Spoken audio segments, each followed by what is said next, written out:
Mga kahuwan, panoorin ang video na ito upang alamin ang pinaka-latest na balita tungkol sa lagay ng panahon at bagyo update today.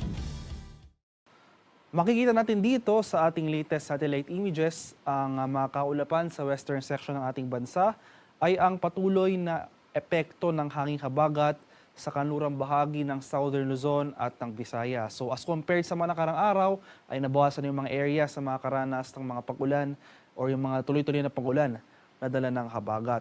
Asahan pa rin natin itong maulap na kalangitan na may mga kalat-kalat na pag-ulan, pakulog at pakidlat dito sa area ng Zamboanga Peninsula, Basilan, Sulu, sa Tawi-Tawi, pati na rin dito sa western sections ng Southern Luzon at ng Visayas.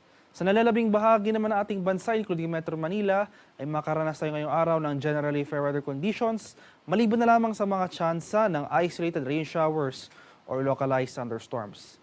Magpapatuloy pa yung mga ulan na dala ng habagat sa mga nabanggit na lugar over the weekend. At pagsapit naman ng early next week sa araw ng Lunes, inaasahan natin ang bahagyang pag-atras o yung bahagyang paghina ng epekto ng hanging habagat sa ating bansa. So posibleng maging offshore na lang or offshore na lang yung mga pag-ulan na dala ng habagat. Ibig sabihin po nito, hindi po aabot yung mga pag-ulan na dala ng habagat pagsapit ng early next week.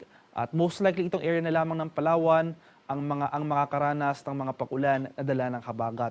Kasabay ng paghina ng southwest monsoon, inasahan naman natin ang muling paglakas o yung muling pag-iral ng easterlies dito sa silangang bahagi ng ating bansa. So pagsapit naman ng Tuesday hanggang Wednesday next week, asahan natin ang mataas sa tsansa ng mga pag-ulan na dala ng easterlies dito sa eastern section ng Southern Luzon at itong eastern section ng Visayas.